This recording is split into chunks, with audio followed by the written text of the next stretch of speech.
Tātad pirmā lieta, ko es jums izskaidrošu, ir tāda, ka šajā pasaulē ir cilvēki, tie ir mistiķi, tie ir okultisti. Un tie pavada visu savu laiku, mēģinot izdomāt, kā darbojas visums. Tie mēģina atklāt visuma noslēpumus, un ir dažādi noslēpumi. Ir astroloģija, zvaigžņu kustība par noteiktu cilvēku likteni. Labi? Astroloģijas ideja. Tad jums ir alķīmija. Kā pārvērst neko zeltā. Kā pārvērst svinu zeltā. Tad jums ir eskatoloģija. Eskatoloģija ir, kā pasaule beigsies. Kāds ir visuma mērķis? Kad Dievs nāks uz zemi? Jums ir svētā ģeometrija. Iedomājieties svēto ģeometriju kā daļiņu fizikas, kas ir visuma pamatbūtība. Labi, tātad okultisti, un tie var būt dzejnieki, filozofi, mistiķi. Tie pavada savu laiku domājot par to, kāda ir visuma pamatpatiesība. Un tad ir cilvēki, kuri meklē varu, bagātību un slavu. Un ko tie atzīst, ir tas, ka ja tie patiesi vēlas meklēt varu, bagātību un slavu, tiem arī jāzina šie pasaules noslēpumi. Tātad notiek tas, ka tie veido slepenās sabiedrības, lai piekļūtu šiem astroloģijas, alķīmijas, eskatoloģijas un svētās ģeometrijas noslēpumiem, un tad tos īstenot pasaulē, lai radītu sev varu, bagātību un ietekmi. Vai tas ir saprotams? Jāsaprot ir tas, ka ir daudz dažādi okultisti, dažādas slepenās sabiedrības, un tas viss rada ļoti dažādas kombinācijas, bet tās visas mēģina darīt to pašu, kas ir mēģināt sasniegt eskatoloģiju. Tad trešais elements ir tas, ka jums ir nepieciešami noteikti individuāļi, lai veicinātu sabiedrības attīstību, lai sasniegtu slepeno biedrību eskatoloģiju. Šie cilvēki ir kā aģenti, ko slepenās biedrības finansē, un vēsturiski šie cilvēki ietvēra Jūliju Cēzaru, Napoleonu, Hitleru, Staļinu. Šodien mums ir Trumps un Putins. Tātad šie ir aģenti vai iespējams masu figūras vai pat kauna upuri, ko biedrības popularizē, lai virzītu uz priekšu konkrētu darba kārtību. Un atcerieties, ka tas izskatās vienkārši, bet tas nav, jo ir dažādi okultisti ar dažādām idejām, un tad ir dažādas biedrības, kas cīnās viena pret otru. Un tie popularizē dažādus individuāļus, lai sasniegtu savu konkrēto vīziju. Kas virza šos individuāļus kā Jūlijs Cēzars, Napoleons, Hitlers, Staļins, Trumps un Putins, ir tas, ka viņi paši tic tam, ka tie ir Dieva patiesie dēli, ka tie ir patiesie mesija, kas nāks, lai vadītu pasauli uz priekšu, un slepenās sabiedrības tos sauc tikai par noderīgajiem idiotiem. Tātad šis ir viens rāmis, lai saprastu vēstures gaitu. Labi? Tātad tagad es pāriešu daudz konkrētāk. Tātad ir vēl viens veids, kā to saprast. Tātad mūsu pasaulē un sabiedrībā ir dažādas grupēšanās. Tātad domājiet par politiku, domājiet par finansēm, zinātni, reliģiju, militārajiem spēkiem. Tātad lieta, kas attiecas uz katru no šīm dažādajiem laukiem vai disciplīnām, ir tāda, ka jums ir dažādība, uzvedības spektrs ar dažādām ticības sistēmām. Tātad katrā no šīm dažādajām disciplīnām ir savas dažādas ticības jomas. Bet noteiktā brīdī notiek konverģence. Konverģence starp šiem dažādajiem laukiem.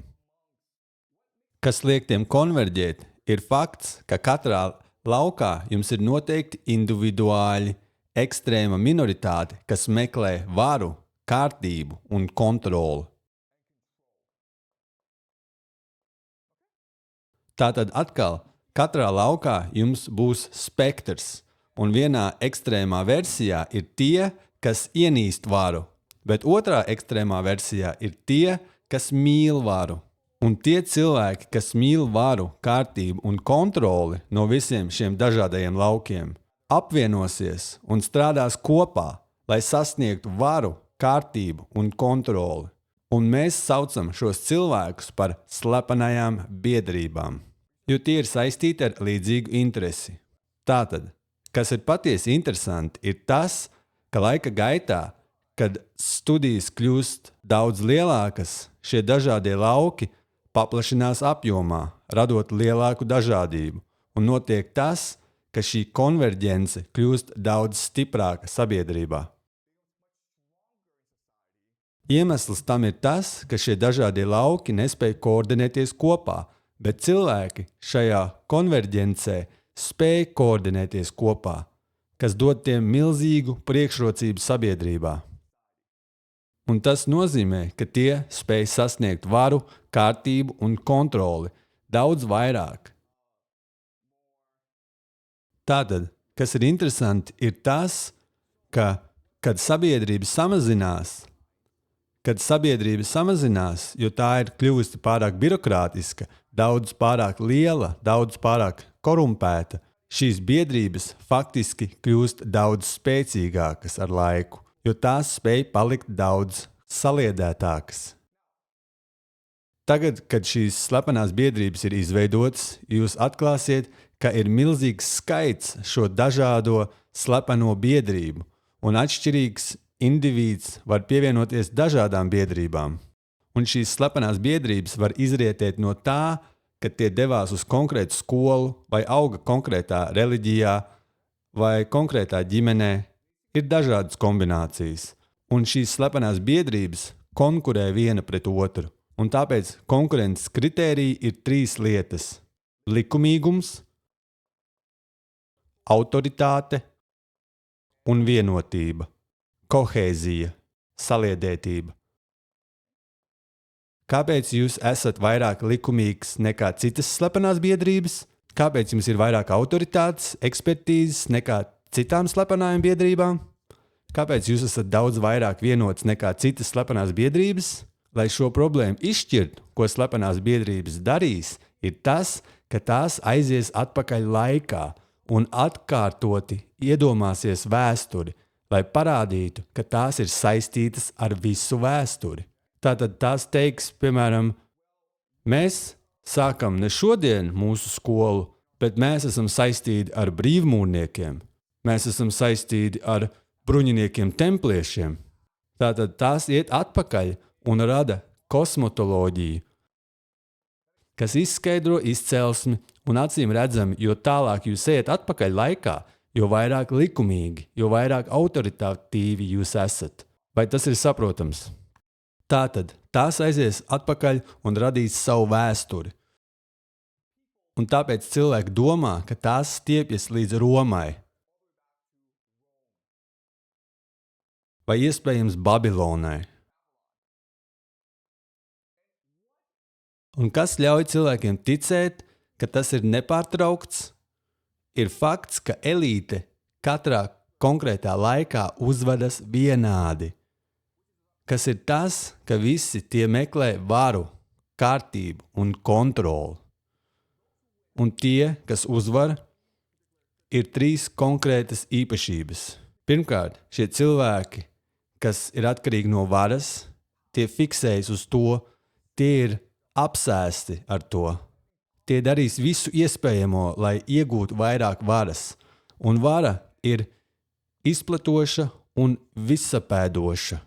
Tas nozīmē, ka cilvēki nevar apstāties. Viņi mēģina iegūt pēc iespējas vairāk varas. Un tas savukārt liek viņiem uzvesties konkrētā veidā. Tā, it kā tie būtu apsēsti ar dēmoniem. Un faktiski tie pielūdz dēmonus. Un iemesls tam ir tas, ka viņi pielūdz visus iespējamos dievus, meklējot pamatdievu. Tās meklē vislielākos visuma noslēpumus. Tām ir ļoti atvērts prāts. Tās pielūgs Luciferu, bet tās arī pielūgs Bafometu. Tās pielūgs Ozirisu, tās pielūgs Isidi. Tātad tagad mēs saprotam, kā pasaulē faktiski darbojas vēsture. Elīte ir vienmēr uzvedusies vienādi. Un pat ja šīs elītes cīnās viena pret otru, tās virza darba kārtību, kas konsolidē varu uz dažu cilvēku rokām, kas rada iespaidu, ka tas viss ir nepārtraukta darba kārtība, ko kontrolē daži cilvēki. Labi, vai tas ir saprotams, puiši? Labi, tagad atcerēsimies, ka šis ir metaforiska izpratne par to, kā pasaule darbojas.